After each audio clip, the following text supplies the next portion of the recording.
बिरयानी तो तुम्हारी बड़ी जोरदार महक रही है। साहब जी, बस ईमानदारी से बनाता हूँ और कुछ नहीं। खैर, आदेश करिए, कितनी प्लेट दे दूँ? भाई, बिरयानी तो हम फिर किसी दिन खाने आएंगे। फिलहाल तो तुम ये बताओ कि ये सामने वाला पुल जो चोरी हुआ, तुम उसके बारे में क्या जानते हो? चोरी हुए पुल की बात सुनते ही गोकुल सकपका गया। उसके चेहरे पर पसीना उभर आया। उसने हिचकिचाते हुए कहा, पुल चोरी? मुझे तो कुछ भी नहीं पता साहब जी। हाँ, देखा था कुछ लोगों को आते जाते, पर पता नहीं कब पुल चोरी हो गया। इसके अलावा मुझे कुछ नहीं मालूम। गोकुल कुछ तो छिपा रहा था। उसे इस कदर घबराया हुआ देखकर हवलदार लखन ने आवाज सख्त करते हुए कहा, अरे जो पता है साफ साफ बोल दे, वरना थाने ले जाकर जब लठ बजाना शुरू करूंगा ना, तो तोते की तरह सब बकने लगेगा, समझा? कोयले की हल्की आंच पर पकती हुई बिरयानी की भीनी भीनी खुशबू ने गोकुल के ठेले पर खड़े ग्राहकों को मदहोश कर दिया था। अरे गोकुल भाई, अब दे भी दो बिरयानी, वरना मुझे भूख से चक्कर आ जाएगा। हाँ, मुझे तो बिल्कुल भूख ही नहीं थी, पर गोकुल की स्पेशल हांडी बिरयानी की महक नाक में जाने के बाद मेरे पेट में 10 प्लेट की जगह बन गई। गोकुल ने कोयले के ऊपर से एक हांडी उतारते हुए कहा, अरे थोड़ा सब्र रखो भाई लोगों, सबको मिलेगी भरपेट बिरयानी।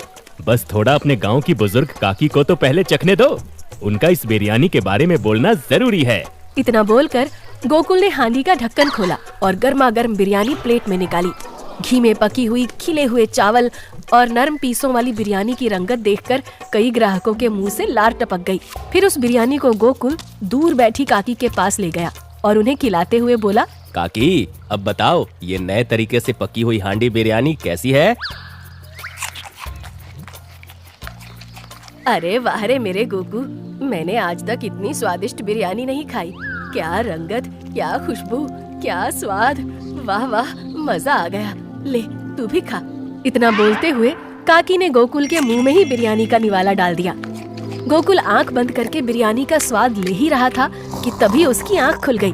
उसने देखा, ये क्या, वो तो अभी भी जेल में ही है और ये सब सिर्फ एक सपना था। उसकी आंखें भर आई। उसने खुद से ही बड़बड़ाते हुए कहा, ये सब क्या हो गया? आज से कुछ दिनों पहले जो जिंदगी मैं जी रहा था, वो अब मेरे लिए सिर्फ एक सपना बनकर रह गई है। गोकुल दोबारा लेटते हुए अपनी पिछली जिंदगी के बारे में सोचने लगा। आखिर क्या हुआ था गोकुल के साथ? चंदापुर गांव में रहने वाला गोकुल दिमागदार और हुनरमंद था। उसने शहर से स्पेशल हांडी बिरयानी बनाने का तरीका सीखने के बाद गांव के ही पुराने पुल के पास अपनी स्वादिष्ट हांडी बिरयानी का ठेला लगाना शुरू किया था। कुछ ही दिनों में उसकी बिरयानी का स्वाद गांव के बच्चे से लेकर बूढ़े तक की जुबान पर चढ़ चुका था। गोकुल अच्छा धंधा करने लगा था, मगर उसकी एक ही गंदी आदत थी। अपने फायदे और लालच के चलते उसे अंदाजा ही नहीं होता था कि वो किसका और कितना नुकसान कर रहा है। इसके उलट उसकी पत्नी बिंदिया खूबसूरत भी थी, चालाक और ईमानदार भी।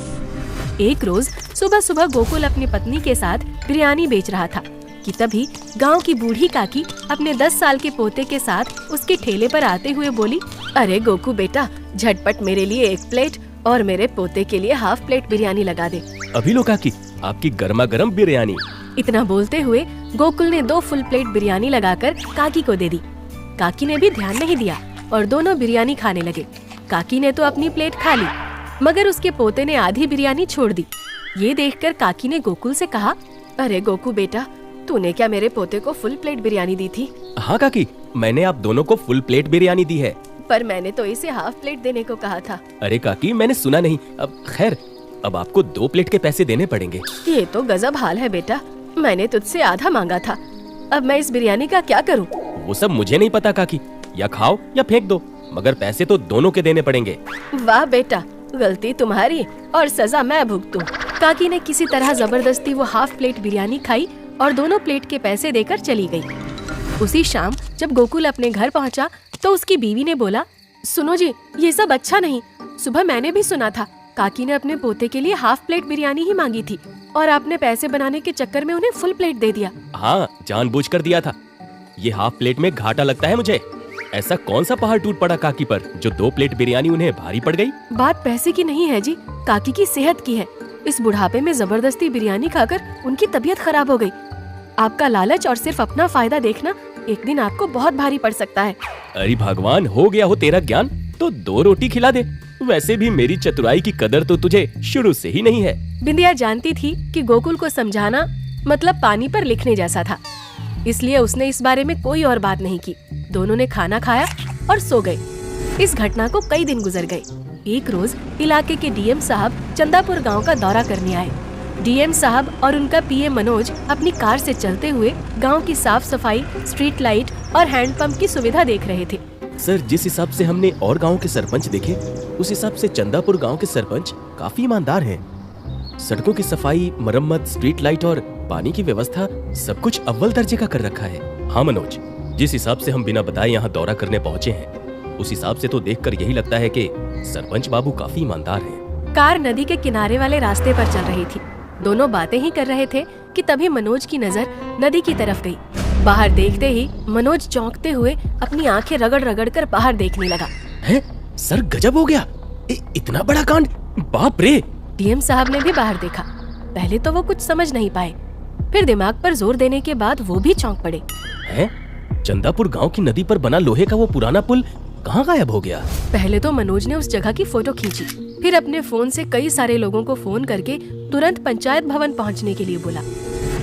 गांव, शहर सहित पूरे देश में ये खबर आग की तरह फैल गई कि चंदापुर गांव की नदी पर बना पूरा एक लोहे का पुल ही चोरी हो चुका है। सभी इस खबर से हैरान थे, मगर उधर गांव के पंचायत कार्यालय में इस बात का संज्ञान डीएम साहब द्वारा लिया जा रहा था, जहां मौके पर गांव के इंस्पेक्टर देव, सरपंच और पंचायत सचिव लल्लन मौजूद थे।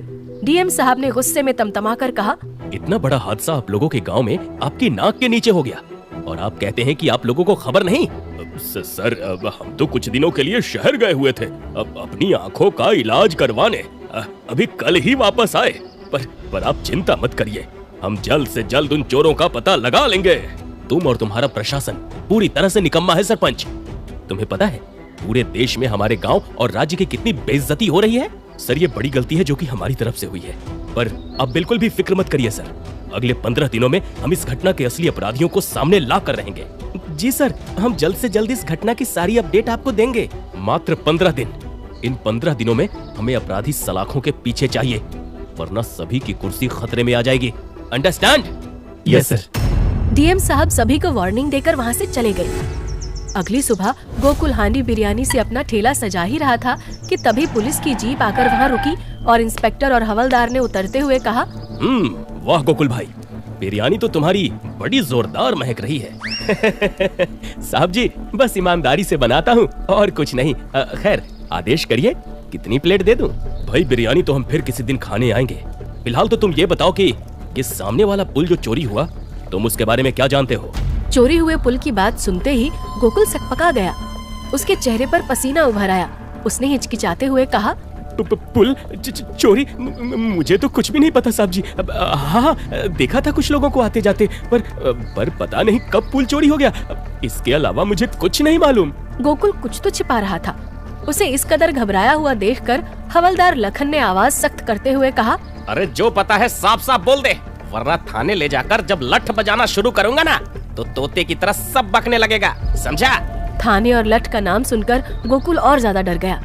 तब तक उसकी दुकान में कुछ ग्राहक भी इकट्ठा हो गए थे। उन्होंने भी बारी बारी कहा, अरे क्यों झूठ बोलता है गोकुल भाई, मैंने खुद देखा है, कई सारे पुल काटने वाले मजदूर तेरी ही बिरयानी खाने आते थे। हाँ हाँ इंस्पेक्टर साहब, मैंने भी देखा है। दोपहर का खाना वो लोग यहीं खाते थे। उन्हें करीब से किसी ने देखा था तो गोकुल भाई ने। गोकुल बुरी तरह फंस गया था। उसके मुंह से आवाज ही नहीं निकल रही थी। फिर इंस्पेक्टर के कहने पर हवलदार ने उसे गिरफ्तार किया और थाने लेकर चला गया। शाम होते होते सरपंच, पंचायत सचिव लल्लन और अपने भांजे दीपू के साथ पहुंचा और गोकुल को देखते हुए बोला, मैंने गांव में और कई लोगों से बात की इंस्पेक्टर साहब। सभी ने बताया कि गोकुल न सिर्फ उन्हें बिरयानी खिलाता था, बल्कि उनके इस्तेमाल होने वाले औजार भी हिफाजत से रखता था। अरे मुझे तो पक्का पता है उन चोरों के साथ पूरी तरह से मिला हुआ है, वरना उनसे बातें करके इसे शक कैसे नहीं हुआ है? इस पे डंडे बरसाओ, सब उगल देगा।